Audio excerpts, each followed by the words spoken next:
दोस्तों देखिए, बिहार के भोजपुरी सुपरस्टार खेसारी लाल यादव अपने गानों को लेकर सुर्खियों में तो बने रहते हैं, लेकिन आजकल जो है नए नए विवाद दे रहे हैं, नए नए कंट्रोवर्शियल विवादित बयान दे रहे हैं, जिसकी वजह से वो सुर्खियों में बने हैं। अभी जो है प्रेमानंद महाराज जी को लेकर जो बात कही थी, उसको लेकर कितना ज़्यादा कंट्रोवर्सी हुआ था, कितने लोग सही कितने लोग गलत ठहरा रहे थे।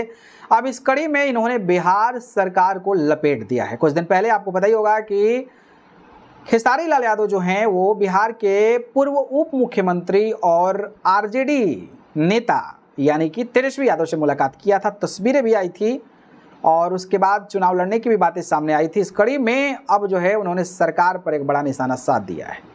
एक न्यूज़पेपर का कटिंग है जिसमें ये लिखा गया है कि बिहार के लिए मोदी सरकार का बड़ा तोहफा, दिवाली छठ के लिए 12,000 स्पेशल ट्रेन, टिकट पर भी बड़ी छूट का ऐलान। अब इस न्यूज़पेपर की तस्वीर को साझा करके खेसारी लाल यादव ने जो लिखा है उससे बिहार की सियासत में एक नई भुचाल आ गई है। उन्होंने लिखा है कि फिर बोलेगा लोग कि खेसरिया बहुत बोल रहा है। ढोल पीटने से पहले ये सोच लेते कि बिहार से कितने लोगों को दूसरे राज्यों में काम करने जाना पड़ता है। पूछिएगा अपने रिश्तेदारों से ही कि कन्फर्म टिकट भी मिला या नहीं। इतना के बाद सेमीकंडक्टर प्लांट दूसरे राज्य में लगा था, जबकि अमृत भारत ट्रेन बिहार के लिए है। ठीक है, तो ये बात जब आप पढ़ रहे होंगे ना तो आपको अच्छा लग रहा होगा, करीब बाप रे बाप, खेसारी लाल यादव गरीबों की, अत्याचारियों की आवाज़ जो है वो कहीं ना कहीं बन रहे हैं। ये बहुत अच्छी बात है। भोजपुरी के सुपरस्टार हैं, एक बड़ा नाम है और इतनी बड़ी चीज़ें लिखने का वो जज्बा रखते हैं, ये अपने आप में बड़ी बात है। बाकी कलाकारों के बारे में आप जानते ही होंगे, लेकिन फिर घूम फिर कर सवाल वहीं आता है कि क्या इनके बयान से सच में सुधर पाएगा? तो इसका जवाब है बिल्कुल भी नहीं सुधरने वाला है।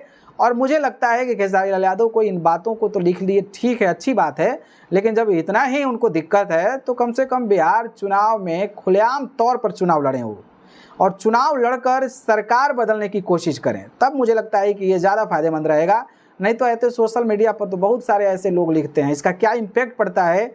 और अगर ऐसे ही लोगों का अगर पोस्ट से अगर इम्पैक्ट पड़ने लगे तो फिर तो हर कोई जो है चाहेगा कि पोस्ट डालें। मुझे लगता है कि ये सोशल मीडिया का बस पोस्ट डाल के कुछ नहीं होगा। खेसारी जी, अगर आपको इतना ही लगता है कि बिहार जो है सच में पिछड़ा है और है भी, तो आप आइए चुनावी मैदान में उतरिए, खुद जीतिए, अपने पार्टी को जिताने की कोशिश करिए और फिर बिहार बदलने की कोशिश करेंगे तो मुझे लगता है कि वो ज़्यादा बेहतर होगा।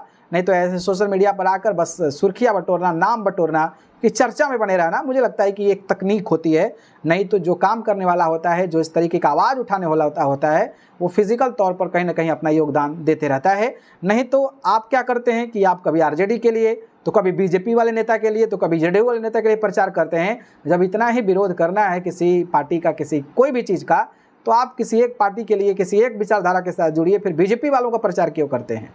फिर जेडीयू वालों का प्रचार क्यों करते हैं आप? फिर कभी चले जाते हैं एलजेपी वालों का प्रचार करने। तो ये चीज़ें भी आपको समझनी पड़ेगी।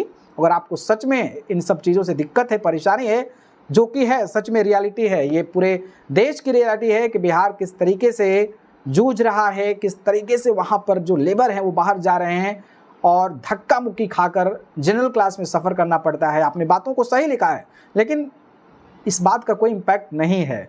मेरा मानना है कि इस बात का कोई भी इम्पैक्ट नहीं है, और ये मेरा कि आप खुद जानते होंगे कि इसका कोई वैल्यू नहीं है। तो आप ज़रूर इस तरीके की चीज़ें जो फिजिकली स्टेप लीजिए जो कि इस तरीके का हो, तो मुझे लगता है कि वो बेहतर हो पाएगा। आप जाइए, बड़े बड़े नेताओं से मिलिए, आपको तो परमिशन भी मिल जाएगा। बड़े नेताओं को लिखित तौर पर दीजिए कि भाई ऐसा करो ऐसा करो, लेकिन वो नहीं कर सकते ना, क्योंकि सोशल मीडिया है। चलो ठीक है, डाल दिए, हो गया, नाम बटोर लिए, 2-4 न्यूज़ बन गए, इट्स ओके। मैं सभी के लिए कह रहा हूँ ये, इससे कोई फिजिकल तौर पर और ग्राउंड लेवल पर कोई भी बदलाव नज़र नहीं आने वाला है। बाकी इस पर आप क्या कहेंगे? क्या ये रियलिटी है? इस पर अपनी राय बताइए।